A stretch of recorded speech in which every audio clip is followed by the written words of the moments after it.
Les Acteurs de la Transformation, le podcast des acteurs qui façonnent l'entreprise de demain. Un nouveau rendez-vous qui donne la parole aux dirigeants, présenté par Fanny Bourdin, une production Adéquancy. Bonjour à vous toutes et tous. Cette semaine, nous allons parler transformation digitale avec nous sur le plateau Laurence Varlot, manager de transition. Bonjour Laurence. Bonjour. Je rappelle qu'un manager de transition vient réparer un sujet en crise dans une entreprise. Pourriez-vous nous expliquer la différence entre un manager de transition et un consultant ?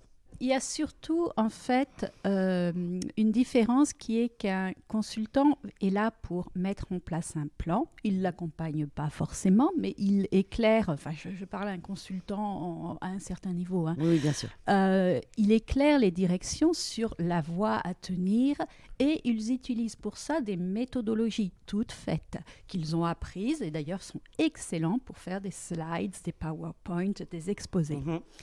Un manager de transition, oui, il doit pouvoir communiquer, mais ce qu'on lui demande, c'est d'avoir de l'expérience, des choses qu'il a vécues ailleurs. Il n'a pas forcément besoin de s'appuyer sur une méthode parce que si la société est en crise, c'est bien parce que les méthodes qui ont été recommandées et appliquées avant ne convenaient pas.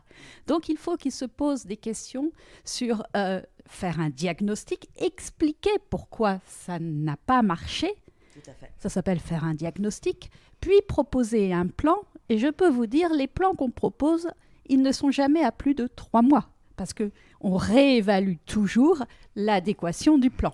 Et oui, bien sûr. D'après votre expérience, quels sont les prérequis pour qu'une transformation digitale se passe correctement, se passe bien ? Il n'y a pas de prérequis et une transformation digitale, il faut en définir les objectifs business.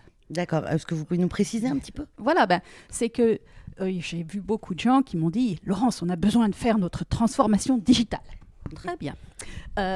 Et qu'est-ce que vous allez y gagner ? Et ça dépend énormément des soucis d'efficacité ou d'adéquation à la demande ou la connaissance de ses clients que l'entreprise a. Mais dire « il me faut une transformation digitale », il faut qu'elle ait un but, la transformation digitale. Oui, et qu'elle s'appuie pour améliorer des points stratégiques ou même opérationnels, mais des points dont on a mesuré qu'ils avaient besoin d'être améliorés. Et d'après vous, pourquoi les directions confient la transformation digitale au DSI la plupart du temps ? Parce qu'il y a un vieux credo qui était vrai il y a quelques années. Digital, qui dit digital dit informatique. Il y a quelques années, l'informatique ne touchait que les informaticiens. Et il y avait un véritable clivage entre les informaticiens et les non-informaticiens. Très bien. Aujourd'hui, je pense qu'on peut dire que tout le monde peut utiliser des outils. Et en fait... les DSI peuvent s'occuper, oui, des structures très informatiques, mais les usages digitaux, ils sont connus par tout le monde. Donc, pourquoi confier ça à des gens qui sont très profondément dans la technique, alors que ce qui est important, c'est ce qu'on va en faire, les usages, qui sont connus quand même de beaucoup de gens. Vous pensez qu'elle doit être externalisée, justement, la transformation ? Non, pas du tout. Il faut que toutes les équipes en fassent partie. Mais est-ce qu'elles ont besoin d'un directeur de transition, d'un manager de transition pour évoluer dans le bon sens ? Pas forcément. Si elles sont bien prises, une société de consulting peut bien orchestrer, bien planifier, si elle vient de l'extérieur, pour organiser les choses. Il faut néanmoins que la société participe à la définition de ses objectifs, à l'embarquement de tous les collaborateurs dedans. Et oui, bien sûr. Moi, j'interviens dans les transformations digitales quand elles vont mal. Et là, je dis, non, n'allez pas prendre un cabinet de consulting quand vous êtes dans une situation de crise et il faut trouver des méthodes qui sortent de l'ordinaire pour rattraper des situations. Néanmoins, quand je finis une mission, je passe le relais à d'autres personnes et il se peut que ce soit des ENT ou des entreprises qui peuvent suivre un plan parce qu'on est sur une voie normale. D'après vous, quel est l'intérêt de l'intelligence artificielle dans une transformation digitale d'entreprise ? C'est très à la mode, ça fait job. Mais est-ce que c'est utile ? Tout dépend du but recherché par l'entreprise. Alors oui, ça peut être utile pour les reconnaissances faciales, pour...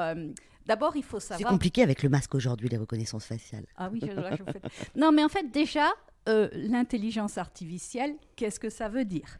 Parce qu'il y a 2 types d'intelligence artificielle qui se confondent allègrement dans le vocabulaire de tout le monde, qui sont les applications de règles déjà connues mais fort complexes par des langages de programmation par contrainte, peu importe.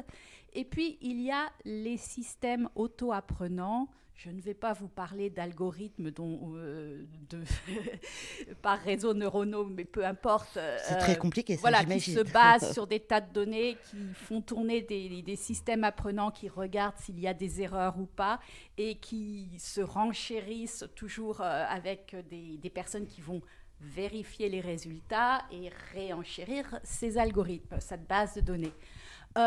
Je pense que c'est pas le rôle des directions de se poser ce genre de questions, mais c'est bien que si elles s'embarquent dans une technologie d'IA, parce que on utilise une technologie d'IA, c'est pas l'IA qui va dominer l'entreprise. Hein, voilà. Est-ce que vous pourriez me définir, par exemple, les étapes pour qu'une transformation d'entreprise, pour qu'une transformation digitale d'entreprise se passe correctement ? Alors déjà, on peut parler de transformation d'entreprise dont la transformation digitale serait un volet.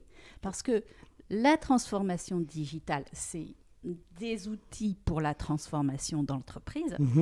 C'est d'abord avoir une vision de qu'est-ce qui ne va pas bien dans l'entreprise, qu'est-ce qui fait qu'elle doit se transformer, et quels sont les objectifs recherchés. C'est-à-dire une entreprise qui veut entamer une transformation et qui ne sait pas où elle veut aller, la transformation va poser problème. Évidemment. Ça, c'est le premier point. Le deuxième point, c'est que, en fait, on ne fasse pas des plans à 10 ans. Et je viens beaucoup des milieux de l'automobile où les plans à 10 ans sont légendes. Donc, c'est ne pas se fixer des objectifs précis et ne pas se fixer des grands objectifs à long terme parce que dans notre monde actuel, tout change tout le temps. Tout va très vite, effectivement. Non, mais c'est surtout que personne ne sait, surtout en ce moment, ce que sera le marché ou le comportement des utilisateurs, des ressources, des usages. Tout peut changer très vite. Tout peut changer, voilà. Une transformation, après les étapes, vous en avez d'autres à nous citer ? Parce que là, on continue. Alors, il y a toujours, de toute façon, alors je vais vous parler de quelque chose qui est un gros mot, qui est l'agilité. Moi, je préfère parler d'adaptabilité. D'accord. C'est que les objectifs d'une transformation, c'est d'aller vers une vision de profitabilité, enfin les 3 P, je ne vais pas vous en parler, people, planète, profit, mais alliant ces 3 objectifs et surtout de les réévaluer le long du chemin. Donc, quand vous me parlez d'abord une transformation digitale, j'ai une très mauvaise nouvelle pour vous, elle n'est jamais terminée. Et une transformation... Mais c'est une bonne nouvelle pour vous. Non, parce que moi, je suis là pour débloquer, en fait. C'est une très bonne nouvelle pour les consultants. Merci beaucoup, Laurence, de nous avoir accordé de votre temps. L'interview est déjà terminée, ça va très vite. Ça va vite. Ça va très vite. Merci beaucoup, en tout cas, de m'avoir accueilli. De rien, c'était un vrai plaisir. Merci à tous de vous avoir suivis. N'oubliez pas, vous pouvez retrouver toutes nos émissions sur la chaîne YouTube d'Adequancy et sur toutes les plateformes de podcast. Bonne journée à tous. Les Afters de la Transformation, une émission à réécouter et à télécharger sur adequancy.com et toutes les plateformes de podcast.